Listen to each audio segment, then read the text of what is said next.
한 절씩 교독하시고 마지막 절을 함께 읽겠습니다.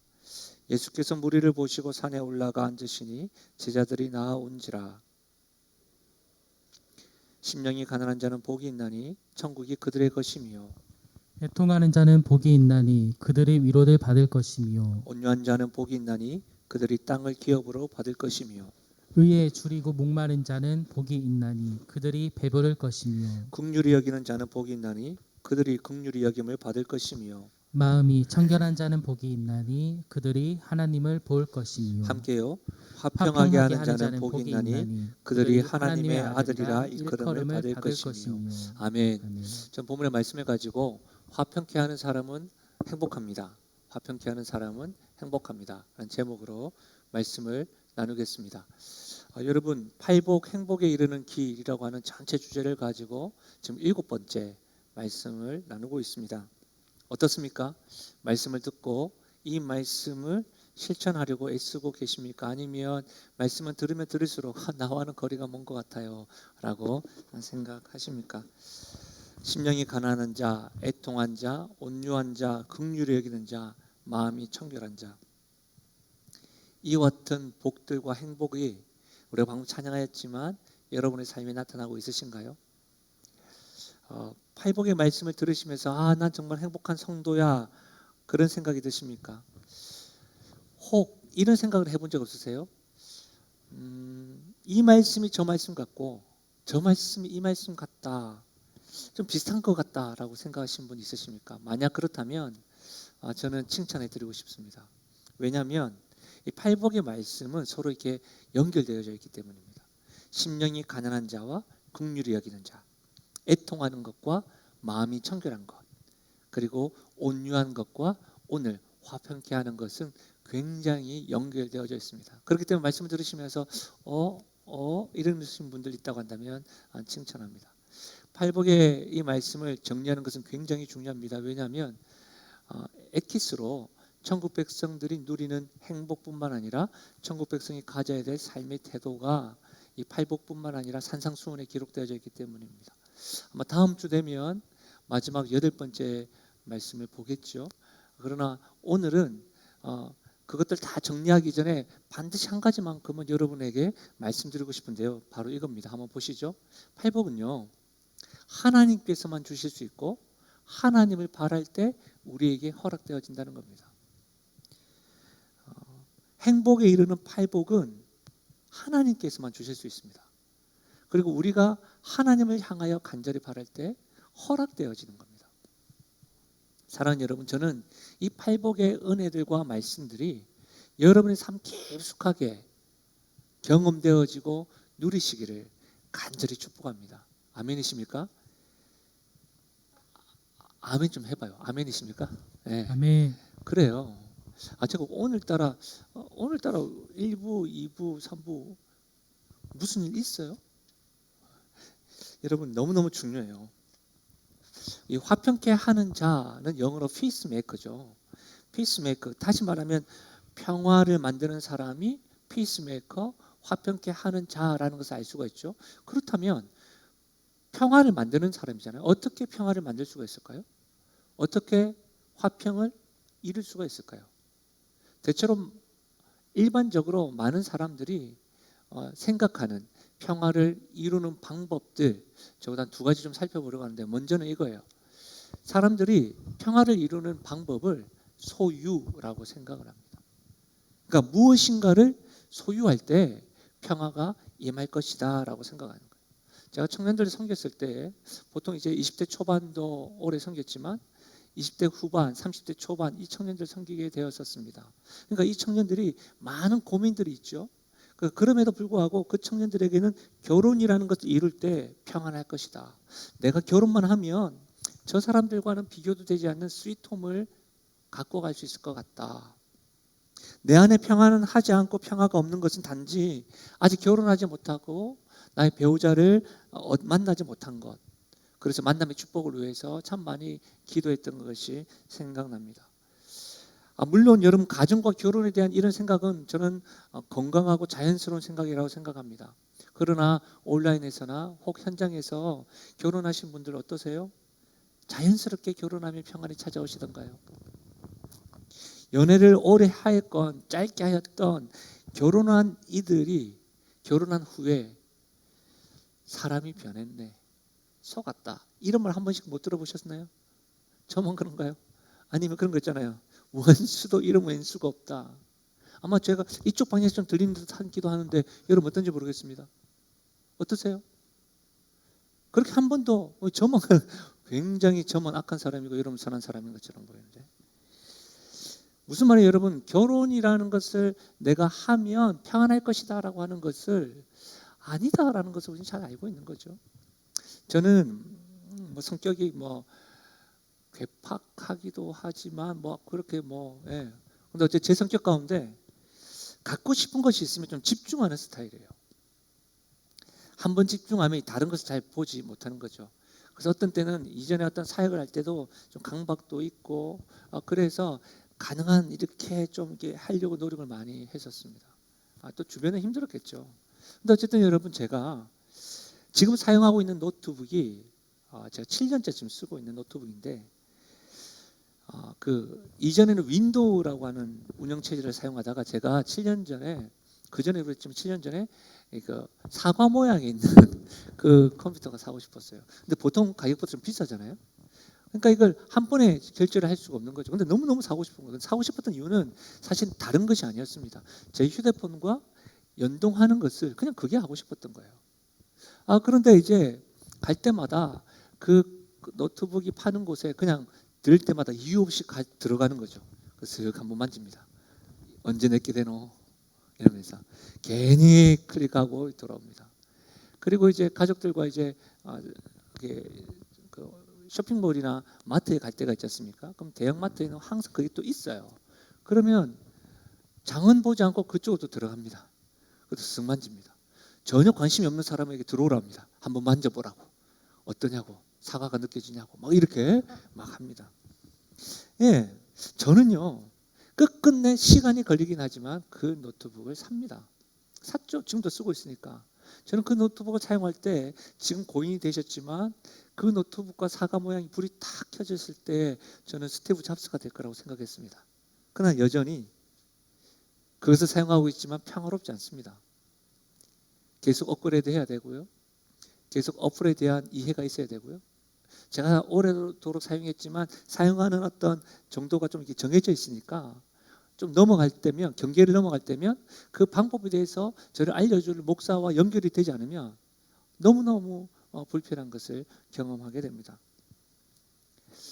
저는 컴퓨터만 있으면 평안할 줄 알았습니다. 제가 갖고 싶은 것이 있으면 평안할 줄 알았어요. 어떤 사람은 돈을 소유하면 평안할 것이라고 생각합니다. 그러나 막상 돈을 가지게 되면 내가 생각하고 바라는 것과는 달리 평안하지 않은 것을 금세 경험합니다. 제가 최근에 어떤 분을 만났는데 현금이 좀 생겼대요. 이것을 어떻게 보관할지 몰라서 고민이 된다고 하더라고요. 저는 속으로 날 주세요, 이 말을 하고 싶었죠. 근데 이제 그분과 대화를 하면서 여러분 여러 가지 이야기했는데 저는 몰랐어요. 어디에 보관할지 고민하면서 최근에 은행의 이자가 얼마 안 된대요. 1.2%밖에 안 된대요. 그걸 이제 그분을 통해서 아는 거예요. 그러니까 그분이 은행에 맡길 수도 없겠고 주식을 해야 되나, 요즘에 뭐 코인을 해야 되나, 이런 고민을 하더라고요. 여러 생각으로 복잡하시더라고요. 제가 그분과 대화를 하는데 지금 풍족해지고 갑자기 현금을 많이 가지고 있어서 행복하다고 말은 하시는데 뭔가 불안하면서 행복하지 않게 느껴지더라고요. 제가 아는 청년 가운데 주식 전문 TV 방송인 토마토 방송이라고 있습니다. 그 토마토 방송에 출연하는 친구가 있어요. 연락을 받고 너무 반가워서 저는 TV 그 토마토 방송을 찾아서 봤죠. 저는 주식 관련할 때 여러분 이렇게 선이 이렇게 올라가지 않습니까? 우리 이 지금 온라인과 현장에서도 주식하시는 분이 있는지 모르겠지만 요즘 뉴스 한번 보셨죠? 직장에서 9시만 되면 다 화장실로 간대요. 주식 그래프를 보기 위해서. 그래서 저는 이제 토마토 방송 보면서 주식이 이렇게 오르락 내리락 하는 것을 보고 여러분 저는 별로 감정이 오르락 내리락 하지 않았어요. 왜? 주식이 없으니까. 그냥 단지 저는 그 청년이 궁금하고 또 그것을 보면서 이런 것들에 대해서 조금 아주 작은 경제적인 개념을 가지고 이해하는 정도인 거죠. 여러분 우리가 뭔가를 소유했다고 해서 평화가 이루어지고 만들어지는 것은 아니라는 것을 조금만 생각해 보면 우리는 알 수가 있습니다.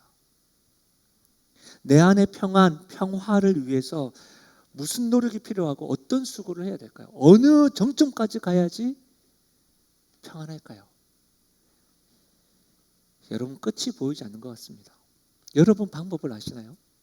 소유, 평화를 이룰 수 있는 완벽한 방법은 아닌 것 같습니다. 또 어떤 이들은 이렇게 이야기합니다. 두 번째로 평화를 이룰 수 있는 방법으로 문제 해결이라고 생각하는 사람들이 있습니다. 나를 힘들게 하고 눈물지게 하는 존재라든지 환경이 사라질 때 내가 평화로울 것이다 라고 생각하는 것이죠. 우리가 쉽게 생각하는 것 중에 하나가 뭐예요? 지금 당장 힘들고 어려운 사람이 사라지면 좋겠다라고 하는 생각 쉽게 하잖아요. 이 말은 저 사람 때문에 내가 평화롭지 못하다는 것이죠. 저 사람만 사라지면, 다시 말하면 이 환경만 바뀐다면, 이 환경만 아니라면 나는 살 것 같다라고 이야기를 합니다. 여러분, 지금 당장 이 환경에서 벗어나기만 하면 만사 형통할 것 같다. 정말 그럴까요? 참 이상하죠. 나를 힘들게 하는 존재가 사라지고 환경이 바뀌었음에도 불구하고 평화롭기보다는 또 다른 사람이 존재하고 또 다른 환경이 나에게 닥쳐오는 것을 경험합니다. 다시 말하면 무엇 때문에 안 된다고 말하는 사람은 또 다른 무엇의 이유가 계속해서 생성된다는 거예요. 사랑하는 여러분, 이렇게 보면 외부에서 평화를 찾는 것은 굉장히 한계가 있습니다. 왜 그렇죠? 불변하지 않으니까. 늘 변화가 심하기 때문에. 그래서 어떤 사람들은 외부에서 평화를 찾는 것이 아니라 내 안에서 평화를 찾아야 되겠다 해서 명상을 합니다. 기독교 용어로는 묵상이라는 걸 하겠죠. 그래서 자기 자신에게 주목합니다. 이상하게도 여러분, 과학이 발달하기 이전보다도 오늘을 살아가는 우리들이 이전 세대보다 다른 사람보다 더 나아야 한다라고 하는 생각을 더 많이 가지는 것 같습니다. 이전 사람보다 다른 사람들에 대한 소식을 더 쉽게 접합니다. 보게 되고 듣게 되고 경험합니다. 그래서 여러분, 상대적 박탈감을 이전보다 더 심하게 받습니다. 그렇지 않습니까? 이전 시대는 이렇게까지 상대적 박탈감이 없었거든요. 그래서 다투고 갈등을 가지고 다른 사람보다도 더 이기려고 하는 그 수단을 동원하는 모습을 활발하게 경험합니다. 여러분, 어떠세요? 이런 관점으로 보면 우리는 분명히 평화를 누리지 못하는 것이 분명합니다. 마치 우리의 삶에서는 평화를 갈망하지만 우리의 열심으로 살아가고 우리가 주목하는 것으로 인해서 삶을 돌이켜보면 우리는 마음은 평화를 갈망하지만 실제로 평화를 깨는 삶을 계속 살아가고 있는 것 같습니다. 사랑하는 여러분, 우리의 환경이나 본성이 우리에게 평화를 주지 못합니다. 우리는 본질적으로 많은 사람들의 자기 중심성을 가지고 있습니다. 자기애가 가득합니다. 사랑했다고 하더라도, 사랑하는 사이라도. 그러면 우리는 어떻게 평화를 얻을 수가 있을까요? 여러분, 이 자리에 그 방법을 아시는 분 있으신가요? 여러분, 저도 저에게는 방법을 모르겠어요. 그러나 성경에서는 분명히 한 가지를 계속해서 일관적으로 강조하고 있어요. 그게 뭔지 아세요? 참 평화를 얻는 길, 하나님과 올바른 관계를 통해서 얻을 수 있다라는 거예요. 명심하십시오. 참 평화는 이룰 수 있는 게 아니라 얻는 겁니다. 참 평화는 내가 무엇인가 소유하고 문제를 해결해야지만 이루어지는 것이 아니라 얻는 겁니다. 올바른 하나님과 올바른 관계를 통해서 얻을 수 있습니다. 참 평화를 우리가 가지지 못한 것은 우리 안에 허물과 죄로 인하여 하나님 관계가 끊어졌기 때문입니다. 그래서 하나님만 바라보고 우리가 선한 것들로만 생각해야 되는데 그 죄로 인하여 자기중심적이고 자기에만 가득하다 보니 여러분, 그것들이 현상적으로 불안하고 불평하고 만족을 모르는 겁니다. 이 가운데 여러분, 하나님과 우리의 관계가 파괴되어져서 평화를 이룰 수도 없고 얻을 수 없던 인생에서 오직 복음 대신 예수 그리스도 그분을 믿음으로 하나님 안에서의 관계가 회복될 때 우리 안에 이 평안이 회복되는 거예요. 평안을 누릴 수 있는 거예요. 지금 우리가 팔복을 경험하고 배우고 있잖아요. 긍휼히 여기는 자는 긍휼히 여김을 받는다고 했습니다. 특히 이 말씀에 대해서 오해를 할까 봐 제가 긍휼히 여기는 자는 긍휼히 여김을 받는다. 이 어순 때문에 긍휼히 여기는 것이 곧 공적을 쌓아야 긍휼히 받는다. 이렇게 생각해서는 안 된다고 했습니다. 우리가 긍휼히 여길 때 하나님께 긍휼히 받는 것이 아니라 실제적으로 어순이 반대로 되어 있기 때문에 하나님의 긍휼을 받는 사람은 긍휼히 여기게 되고 긍휼히 여기는 사람은 계속해서 뭐예요? 하나님의 긍휼을 받는 사람만이 할 수 있다는 거예요. 우리로서는 저 사람이 하나님의 긍휼을 받고 사랑을 받았는지 알 수 없으니 긍휼히 여기는 사람을 보면 아, 저 사람이 긍휼히 여김을 받는 사람이구나. 리트머스 종이처럼 알 수 있다는 것이죠. 제가 이번 주에 한 분에게 전화를 받았습니다. 전화를 받으시면서 우리가 예배를 드리는 가운데 한 분을 봤는데 그분을 자기 마음에 좀 도와주고 싶다는 겁니다. 그런데 조심스러운 거죠. 자기가 뭐 큰 액수로 돕는 것도 아니지만 그럼에도 불구하고 그분의 마음에 아파가지고 좀 돕고 싶은데 목사님이 좀 알아봐 주십시오. 그 제가 했던 말이 뭔지 아십니까? 작은 게 아닙니다. 저 역시도 성도들의 그런 사랑을 받아서 여기까지 왔는데 아마도 그분도 사랑을 받으면서 사랑을 흘려보낸 사람이 될 겁니다. 그리고 이렇게 마음을 전해주셔서 제가 너무 도전이 되고 은혜가 됩니다. 감사합니다 라고 했어요. 그리고 전화를 끊고 나서 제가 생각했던 게 뭔지 아세요? 아, 이분에 대해서 제가 판단할 수는 없지만 분명한 것은 이분은 변함없이 하나님의 긍휼하심을 받고 있구나. 하나님의 사랑을 경험하고 있구나. 왠 줄 아세요 여러분? 대체로 일반적인 사람은 어떻게 해요? 내 살기도 바빠요. 나에게 집중하기만 해도 버거워요. 다른 사람을 보이지만 안 보려고 하는 것이 우리들의 본성이라고요. 그런데 계속해서 하나님의 긍휼을 받으니까 어떻게 해요? 긍휼이 여겨지는 거예요. 마찬가지입니다. 우리가 화평을 만드는 사람이 되려면 피스메이커가 되려면 어떻게 해야 돼요? 끊임없이 우리 안에서 끊어졌던 관계가 예수 그리스도로 인하여 회복되어졌던 그 예수 그리스도의 복음을 계속해서 경험해야지만이 우리가 화평을 만드는 자가 될 수 있다는 겁니다. 여러분 디모데후서 2장 5절입니다. 하나님은 한 분이시요 또 하나님과 사람 사이의 중보자도 한 분이시니 곧 사람이신 그리스도 예수라. 사랑하는 여러분, 외부의 그 어떤 것으로 평화를 이룰 수가 없어요.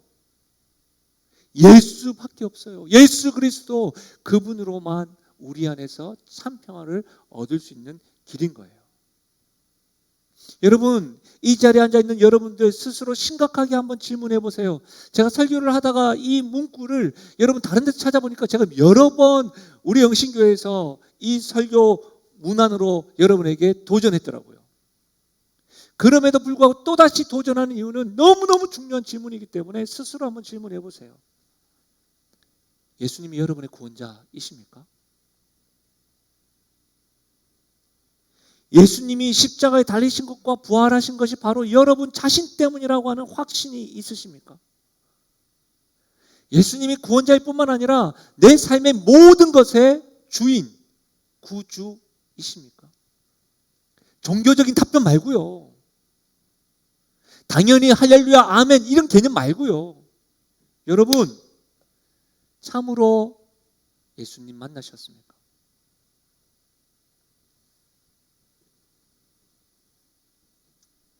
이 질문에 예 그렇습니다 아멘 말씀하신다면 여러분은 주님이 주시는 그 평안을 지금 누리고 있어요. 폭풍 가운데 있지만 우리 안에 흔들리지 않는 그 참 평안을 얻었다는 것을 여러분 확신할 수 있기를 바랍니다. 평화와 화평이라고 하는 원어는 헬라어로 에이레네예요. 우리가 자주 사용하는 것은 히브리어로 구약에서 말하는 샬롬이 있죠. 이것은 여러분 어떤 의미냐면 부족함이 없는 상태, 고난과 역경이 지난 후에 성숙함, 완전함이에요. 그러니까 유대인들이 샬롬이라고 하는 것은 전쟁이 없길 바랍니다. 팔레스타인 땅에 지금까지도 전쟁이 끊이지 않는데 샬롬 전쟁이 없길 바랍니다. 그게 아니라 하나님께서 주실 수 있는 모든 의와 선을 누리시길 바라요. 샬롬이라는 뜻이에요. 우리가 생각하는 단지 평화라는 개념과 다르죠. 하나님께서 주시는 선함과 의로움을 누리시길 바라요. 샬롬인 거예요. 복음주의자 설교자인 존 메가더 목사는 그의 책에서 참 평안을 이렇게 설명했습니다. 한번 들어보십시오. 성경에서 평안은 결코 문제를 해피하지 않는다. 성경의 평안은 어떤 희생을 치르더라도 얻어내는 그런 평화가 아니다. 성경의 평안은 허울뿐인 평화가 아니다. 성경의 평안은 문제를 정복한다. 이것은 다리를 놓는다. 성경의 평안은 때로 분투를, 때로는 아픔을, 때로는 고뇌를 의미한다. 그러나 결국에는 참된 평화가 찾아온다. 성경적 평화는 참된 평화이다. 여러분, 우리가 생각하는 평화는 그냥 잔잔한 고요한 호숫가와 같은데 성경에서 말하는 평화는 때로는 분투를, 때로는 아픔을, 때로는 고뇌를 의미한대요. 그러나 결국에는 참된 평화가 찾아온다는 거예요. 이런 평화, 세상에서 줄 수 없고 알 수 없는 참된 평화, 예수 그리스도를 통해서만 우리가 얻을 수 있다는 거예요. 여러분, 평화 계속 이야기하니까 여러분 노래 한 곡 떠오르지 않으세요? 평안을 너에게 주노라. 제가 설교 준비하고 또 말씀을 다시 한 번 더 태고할 때는 이 노래를 참 부르면서 은혜를 많이 받았는데 노래를 하지 말라고 하더라고요. 세상이 줄 수 없는, 세상이 알 수도 줄 수도 없는 평안, 평안, 평안. 평안을 내게 주노라. 주께서 말씀하시는 거예요. 주께서 세상이 알 수 없고 줄 수 없는 평안을 너희에게 주노라. TV에 신박한 정리라고 하는 프로가 있어요. 그거 볼 때마다 깜짝깜짝 놀라지 않으세요? 불안관에서는 아무 문제가 없었던 것처럼 근사한 사람들이 집 안의 상황을 보니까 정리가 안 되더라고요. 잣동사냥 가득하더라고요. 혹 이 자리에도 여러분 겉으로는 아무렇지 않아 보여도 혼란스럽고 정리가 안 되어서 불안하신 분 있으신가요? 평안을 찾아보지 못하신 분 있으십니까? 예수님을 만나십시오. 예수님이 하신 일, 그 일이 바로 나를 위한 일인 줄 아시고 믿을 수 있길 바랍니다. 그때야 하나님이 더하시는, 하나님께로부터 더하시는 평안을 누릴 수가 있습니다. 온라인에서 예배 드리시거나 이 자리에서 예배 드리는 모든 분들이 참된 평화를 경험하시고 누리시기를 주의 이름으로 축원드립니다. 사랑하는 여러분, 예수 그리스도로 인해서 우리는 하나님의 평안을 누릴 수가 있는 사람이 되면 이제 우리 역시도 그 평안을 만드는 사람, 화평케 하는 사람, 피스메이커가 되어야 되겠죠. 그러나 여러분 이 말씀 한번 읽어보세요. 고린도후서 5장 17절과 18절입니다. 한 목소리로 같이 한번 읽어볼까요? 고린도후서 5장 17절과 18절 같이 읽겠습니다. 시작. 그런즉 누구든지 그리스도 안에 있으면 새로운 피조물이라. 이전 것은 지나갔으니 보라 새 것이 되었도다. 모든 것이 하나님께로서 났으며 그가 그리스도로 말미암아 우리를 자기와 화목하게 하시고 또 우리에게 화목하게 하는 직분을 주셨으니. 여러분 이 말씀 어렵지 않잖아요. 이 말씀을 가만히 보면 화목케 하는 사람이 먼저 되는 것이 아니라 누구든지 그리스도 안에 있으면 새로운 피조물이 되고 모든 것이 하나님께서부터 났으며 그가 그리스도로 말미암아 우리를 자기와 화목하게 하시고, 먼저 우리가 그 하나님과의 관계가 올바른 관계로 화목하게, 예수 그리스도로 인해서 화목하게 된 이후에 또 우리에게 화목하게 하는 직분을 주셨다. 이 직분이 바로 화평케 하는 사람, 피스메이커예요. 그럼 이 말씀에 의하면 정리되는 게 뭐예요, 여러분? 성도라고 한다면, 아니 좀 더 구체적으로 예수 그리스도를 믿는 사람이라고 한다면 모두가 다 피스메이커예요. 아멘이십니까? 그렇잖아요. 지금 제가 억지로 여러분에게 말씀드리는 게 아니잖아요. 성경이에요. 화평케 하는 직분은 어떤 은사만 있는 사람이 아니라 예수 그리스도로 새로운 피조물이 된 사람이라고 한다면 그가 그리스도로 말미암아 우리를 자기와 화목하게 하시고, 하나님께서 그리스도로 말미암아 우리를 하나님과 화목하게 하시고 또 우리에게 화목하게 하는 직분을 주셨으니, 우리 모두가 다 예수님을 믿는다고 한다면 피스메이커인 거죠. 그렇다면 여러분, 화평케 하는 직분을 가진 성도가 힘을 기울여야 될 게 무엇이 있을까요? 어떻게 해서 화평케 하는 사람으로 우리가 그 사명을 감당할 수 있을까요?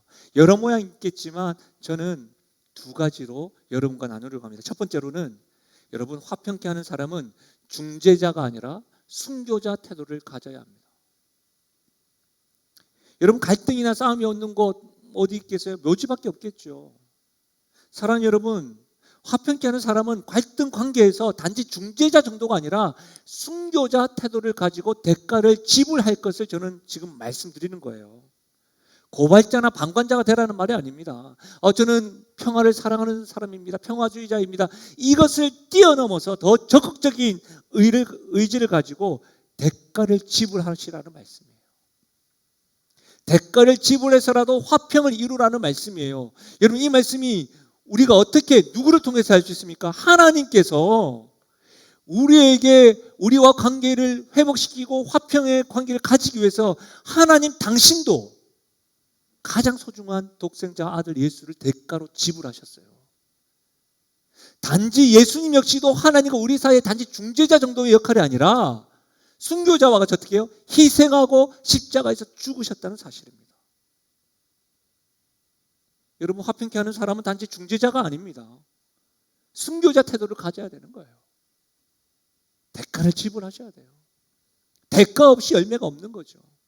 근데 여러분, 이 말씀 한번 보세요. 로마서 12장 18절인데 할 수 있거든 모든 사람과 더불어 화목하라. 머리가 아프지 않습니까? 모든 사람과 더불어 화목하라. 여러분, 이 말씀이 여러분에게 가볍게 다가오시나요? 무겁게 다가오시나요? 모든 사람과 화목하라. 저는 무겁게 다가왔어요. 여러분, 오늘 너무 착하십니다. 온라인과 현장에 있는 분들, 모든 사람들과 화목하라. 저는 이 말씀을 처음 들었을 때에 여러분, 아니요, 이 사람하고는 화목하게 못 되거든요. 이 사람하고도 화목하게 돼야 되나요? 근데 여러분, 하나님은 저의 약함을 아세요. 우리의 약함을 아세요. 모든 사람과 더불어 화목하라 앞에 잘 들어보세요. 할 수 있거든. 이것이 우리에게 주신 하나님의 은혜요, 하나님의 마음입니다. 무슨 말입니까? 할 수 있거든은 모든 사람과 화목하기를 힘쓰라는 거예요. 최선을 다하라는 말이에요. 그냥 도장 찍어놓고 그대로 그래야 된다고 말씀하시는 것이 아니라 최선을 다하라는 거예요. 그렇기 때문에 여러분, 우리 입장에서는 그 사람 안 되겠는데요, 그래도 화목하라고 하시니까, 이런 마음 자체가 대가고 희생이라 할 수 있겠죠. 사랑하는 여러분, 분명하게 말씀드리지만 성도이십니까? 그리스도인이십니까? 화평케 하는 것은 우리가 감당해야 될 사명입니다. 할 수 있거든 최선을 다해서 모든 사람과 더불어 화목하도록 할 때에 고난도 뒤따를 겁니다. 힘겨움도 뒤따를 것입니다. 그러나 이건 역시도 예수 그리스도를 믿는 성도의 사명입니다. 왜요? 우리도 그 사랑을 받았기 때문입니다. 아마도 지금 이 순간 길을 막는 분이 있을 거예요. 어떤 분은 이렇게 이야기해요. 목사님, 제 남편을 이렇게 사랑하라고요. 제 아내를요. 저랑 너무나도 관계를 끊을 수도 없는 사람인데요, 제가 어떤 세월을 보내는지 모르셔서 그래요. 저 사람이 어떤 사람인지 몰라서 그래요. 여러분, 그럼 그렇게 생각하시는 분 있을 수 있죠. 이렇게 따지고 보면 우리는 무조건적으로 화평케 할 수 없습니다. 그래서 할 수 있거든입니다. 그래서 우리는 할 수 있거든 화평케 하는 자로 하기 위해서 예수님의 사랑을 계속 주목해야 합니다. 우리의 사랑으로는 그것을 감당할 수 없기 때문입니다. 부활하신 예수님의 그 능력을 붙잡아야 됩니다. 우리의 능력으로는 포기하고 싶고 굳이 그들에게 화평케 하고 싶지 않기 때문입니다. 사랑하는 여러분, 순교자로 임하여 화평케 하는 사람이 되기 위해 복음에 바로 서야 합니다. 그래야 할 수 있습니다. 내 힘으로는 할 수가 없습니다. 복음에 늘 주목하셔야 됩니다. 때를 따라 돕는 은혜를 얻기 위하여 은혜의 보좌 앞에 날마다 나아가 가슴을 치며 기도해야 하는 것이죠. 그렇지 않으면 불가능합니다. 특별히 사랑하는 여러분, 화평케 하는 사람으로 말의 지혜를 배우십시오. 누구의 편에 서서 강조하지 마세요. 단지 하나님의 편에서 중재자가 아닌 순교자로서의 대가를 지불할 태도를 가지고 나아가심으로 화평케 하는 사명을 감당하시는 우리 모두가 될 수 있기를 간절히 부탁드립니다. 두 번째로 화평케 하는 사람은 담대하게 복음을 전하는 일에 힘써야 합니다. 왜 계속 복음일까요? 우리 안에 화평을 누릴 수 있었던 이유도 복음이기 때문입니다. 그렇기 때문에 우리가 복음을 전할 때에 그 전하는 그 순간 그 사람도 복음으로 인하여 참된 평안을 누리기 때문입니다. 근데 여러분, 제가 말씀을 준비하다가 담대히 복음을 전하십시오라고 할 때에 우리는 대체로 이 복음의 메시지 한두 번 들은 게 아니잖아요. 선교와 전도. 그 뭐 처음 들었을 때 어떤 생각하세요? 직장인 사람, 또 가족, 외부, 선교 이렇게만 생각할까 봐 저는 오늘은 우리 성도들에게 조금 더 다른 관점으로 이 복음, 담대히 복음을 전하는 일에 대해서 좀 적용하려고 합니다. 제가 이번 주에 세미나를 하나 듣게 되었습니다. 그 세미나에서 여러분과 좀 나누고 싶은 통계 자료가 있는데요. 먼저 조사 계율을 한번 보실까요? 조사 계율을 한번 보시면 전국 5세 이상 유치원생 그리고 고등학생이 자녀를 둔 교회 출석하시는 개신교인들, 우리와 같은 개신교인들 1,500명들에게 이 의뢰기관과 수행기관을 통해서 했던 조사인데요. 주제가 뭐냐면 가정신앙 및 자녀신앙 교육에 대한 조사 결과 보고였어요. 가정신앙 및 자녀신앙 교육에 대한 조사 결과 보고. 많은 것들이 있지만 제가 몇 가지만 여러분과 나누고 싶은데요. 첫 번째 한번 보실래요? 자녀의 신앙 계승 부모보다 신앙생활을 못할 것 같거나 하지 않을 것 같다. 부모님들이 지금 대답하는 거예요. 부모님들이 유치원생에서부터 고등학생을 둔 부모님들이 지금 말씀하시는 거예요. 부모보다 더 신앙생활을 잘할 것 같다라고 생각하시는 분이 19%밖에 안 돼요. 부모와 비슷하게 할 것 같다가 47%예요. 근데 여러분, 부모와 비슷하게도 아니고 못할 것 같고 거의 하지 않을 것 같다가 27%예요. 놀라운 건 여러분, 자녀의 학력이 점점 나이가 들어갈 때 비슷하게 신앙생활을 할 것 같다는, 여러분 보세요. 비슷하게 할 것 같다라고 할 때는 여러분, 나이가 많은 사람, 자녀들은 비슷하게 할 것 같은데 점점 어떻게 해요? 못할 것 같다고 하는 숫자는 어린 나이가 작고 큰 나이가 많아져요. 또 한 가지 보실래요?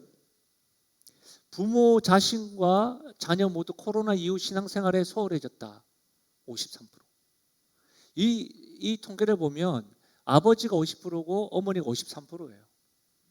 우리가 통계를 이게 보는 여러 가지 방법이 있지 않습니까? 뭐 양적 연구를 이렇게 하다 보면, 그럼 여러분, 아마도 어머니가 53%인 것은 한국 교회에 남성도보다 여성도가 많기 때문에 아마 그런 것도 있지 않을까라고 생각되어집니다. 어쨌든 분명한 것은 코로나 이후에 부모, 자신과 자녀 모두가 여러분 평균적으로 53%가 소홀해졌다는 거예요.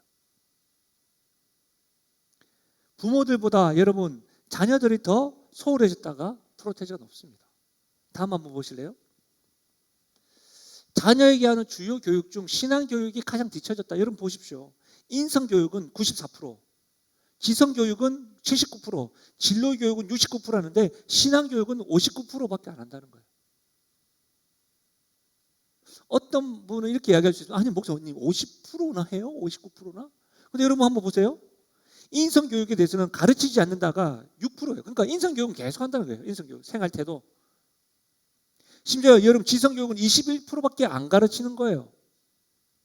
진로교육은 31%. 근데 여러분 신앙교육은 아예 가르치지 않는 것이 41%나 돼요. 큐티하는 법에 대해서, 말씀 읽는 것에 대해서, 기도하는 것에 대해서, 성경에 대해서.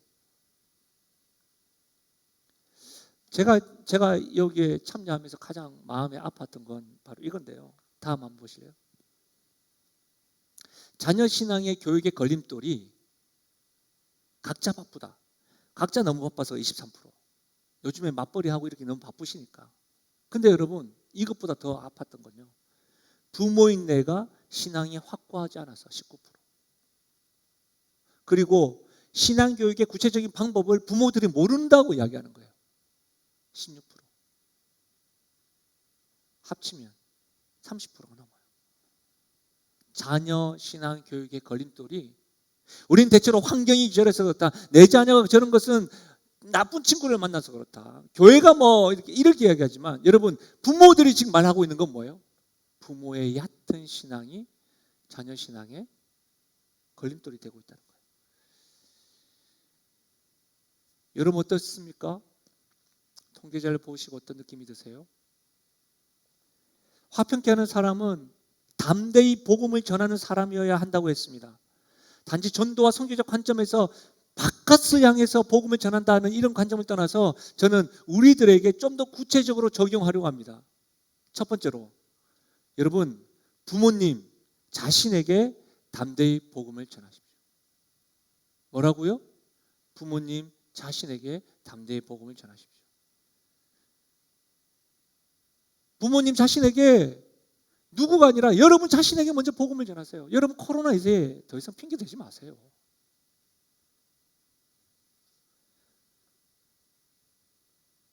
그렇잖아요. 하실 거 다 하시잖아요. 여러분이 복음을 경험하십시오. 여러분 자신에게 담대히 복음을 전하십시오.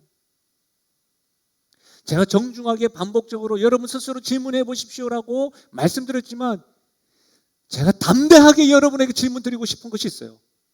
성도이십니까? 여러분 참으로 그리스도인이십니까? 여러분 자신에게 질문해 보십시오. 여러분, 자기 자신에게 담대하게 복음을 전하십시오.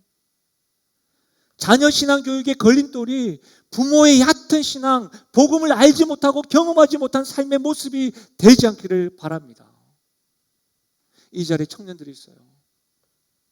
여러분 청년, 다른 사람에게 복음을 전하기 전에 이 복음을 경험하십시오. 여러분 자신에게 복음을 좀 누릴 수 있도록 경험하십시오. 언제까지 종교 생활만 할 거예요? 사랑하는 여러분, 누구보다도 먼저 복음을 들어야 될 사람은 여러분 자신임을 명심하셔야 돼요. 영신교회가 50년 됐습니다. 영신교회 어렸을 때부터 지금까지 신앙생활 하셨습니까? 그게 뭐요? 복음도 모르는데. 사역자가 뭐요 그게? 복음도 모르는데. 복음을 경험하셔야 됩니다. 복음을 여러분 자신이 경험하셔야 됩니다. 두 번째로 좀 더 구체적으로 적용하자면, 자녀에게 담대히 복음을 전하십시오. 인성교육과 진로교육과 지성교육에 대해서는 강조하면서 정작 신앙교육에 대해서 강조하지 않는다잖아요. 여러분 어떠세요?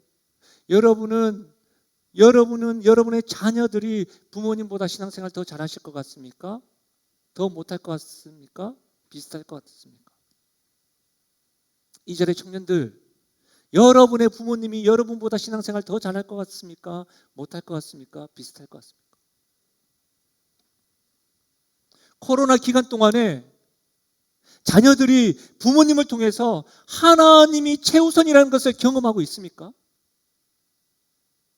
코로나 기간 동안에 하나님께 예배드리는 것이 얼마나 소중한지를 자녀들이 부모님을 통해서 예배드림에 대해서 더 집중하고 더 자리매김하고 있습니까? 이 기간 동안에 세상에 살면서 그 어느 것보다 하나님을 신뢰하는 믿음이 중요함을 자녀들이 부모님의 그 선택과 믿음을 보고 나도 저래야 되겠다, 그렇게 고백하고 있나요? 이 자리에 예배드리고 있는 청년들은 어떠세요? 여러분의 목원이나 여러분의 부모님이 여러분이 이토록 예배드리고 하나님을 믿는 그 믿음의 결론이 적용되어지고 있나요?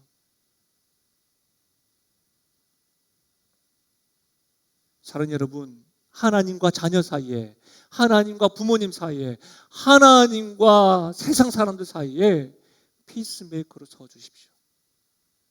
피스메이커로서의 부모님의 역할을 감당해 주십시오. 피스메이커로서 자녀들의 역할을 감당하십시오. 단지 중재자가 아니라 순교자 태도를 가지고 복음을 가르치십시오. 복음에 사로잡힌 모습을 보여주십시오. 담대하게 자녀에게, 부모님에게 복음을 전할 수 있는 화평케 하는 자, 그런 자가 되기를 바랍니다. 말씀을 마무리하겠습니다. 제가 말씀을 준비하면서 계속해서 불렀던 찬양이요, 날마다 숨쉬는 순간, 그 찬양에서 이 찬이 계속해서 저에게 불려지게 되더라고요. 가사를 한번 들어보십시오. 날마다 숨쉬는 순간마다 내 앞에 어려운 일 보내. 주님 앞에 이 몸을 맡길 때 슬픔 없네, 두려움 없네. 주님의 그 자비로운 손길 항상 좋은 것 주시도다. 사랑스레 아픔과 기쁨을, 수고와 평화와 안식을. 인생의 어려운 순간마다 주의 약속 생각해 보내. 내 마음속에 믿음 잃지 않고 말씀 속에 위로를 얻네. 주님의 도우심 바라보며 모든 어려움 이기도다. 흘러가는 순간순간마다 주님 약속 새겨봅니다. 계속해서 말씀을 준비하는데 이 찬양이 계속해서 흥얼거려지더라고요. 그래서 찾아봤죠. 이 곡의 작사가가 캐롤라이나 백이라는 작사가예요. 근데 이분의 아버지가 목사예요. 캐롤라이나가 아버지 목사님과 하루는 배를 타고 가던 중에 사고로 배가 침몰하게 됩니다. 캐롤라이나 눈앞에서 아버지가 죽음을 맞이하는 것을 본 것이죠. 놀랍게도 그 사건 이후에 일기를 쓴 내용이 바로 이 시입니다. 날마다 숨쉬는 순간마다, 어려운 순간마다 주의 약속 생각해보네. 사랑스레 아픔과 기쁨을, 수고와 평안과 안식을. 그런 상황 가운데서도 주께서 약속하신 그 사랑이 그의 가운데 이렇게 작동했다는 거예요. 날마다 숨쉬는 순간마다 하나님께서 예수 그리스도로 인해 우리에게 평안함과 안식을 약속해 주셨습니다. 그분의 말씀에 위로를 얻을 뿐만 아니라 주님의 그 약속이 우리 안에 새겨지고, 우리 자녀들에게 새겨지고, 여러분의 부모님에게 새겨지고, 우리 교회에 새겨지고, 우리가 살고 있는 삶의 터전에 새겨져 나가는 피스메이커인 우리를 통해서. 그러면 그들 역시도 우리가 그러한 것처럼 하나님의 아들이라 일컬음을 받는 은혜가 있지 않겠습니까? 이 팔복을 먼저 누리십시오. 그리고 화평케 하는 자로 살아가시길 바랍니다. 말씀을 생각하시면서 우리 함께 이 찬양을 하나님께 기도하는 마음으로 올려드릴까요?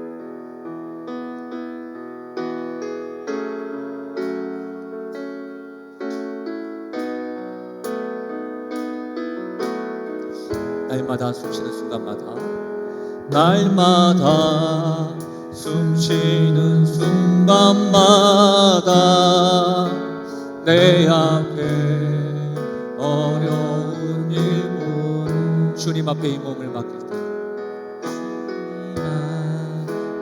이 몸을 맡길 때 슬픔 없네, 두려움 없네. 주님의 그 자비로운 손길 항상 좋은 것 주시도다. 사랑스레 아픔과 기쁨을, 수고와 평화와 3절입니다. 인생의 어려운 순간마다, 인생의 어려운 순간만 주의 약속 생각해보네. 주의 약속 생각해보네. 내 마음속에 믿음 잃지 않고, 내 마음속에 믿음 잃지 않고, 말씀 속에 위로를 얻네. 주님의 도우심 바라보며 모든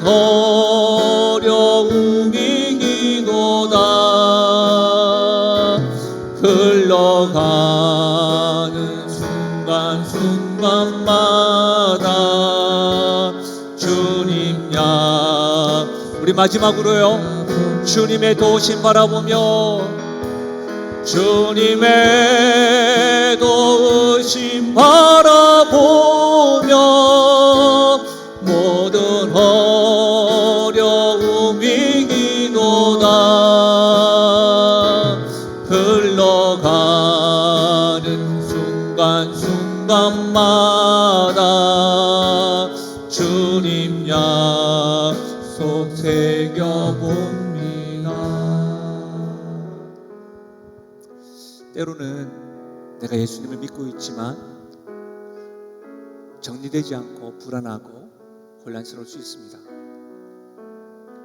여러분 심령에 새겨져 있는 그 십자가를 바라보십시오.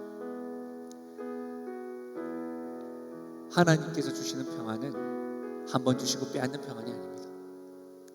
계속 그럴 때마다 나를 위하여 어떤 대가를 지불하시고 어떤 사랑을 주셨는지 그 하나님의 사랑에 주목해 보십시오.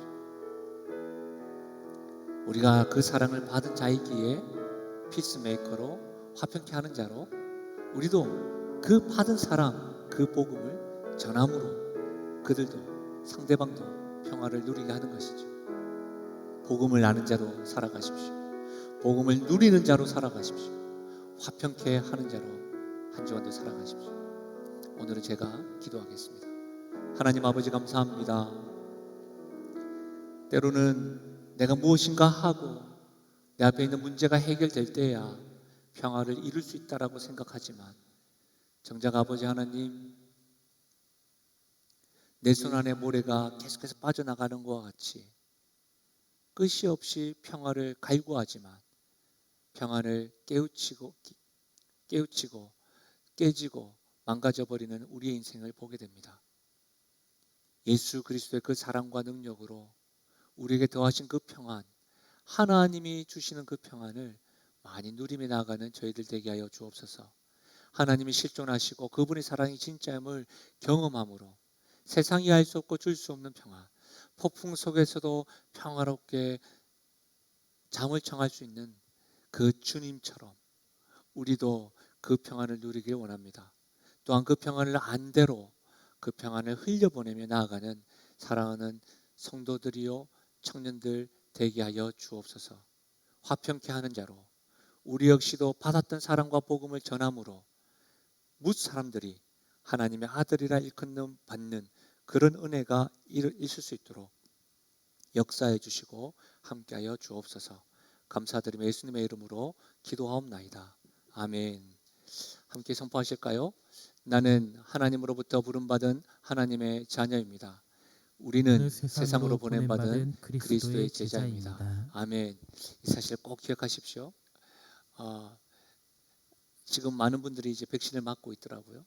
제가 2부 때는 약간 좀 비가 온 것 같기도 하고 분위기가 좀 그런 것 같아서 제가 이렇게 말씀을 드렸었는데, 더 분위기를 제가 망친 것 같았었는데, 교회가 계속 문제라고 하면서도 목사는 아직까지 저한테 연락도 안 왔어요.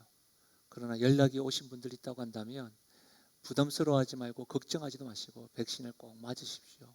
걱정하지 마시고 그러셔서 우리 함께 조금만 더 견디시면 되겠습니다. 한 주간도 승리하십시오.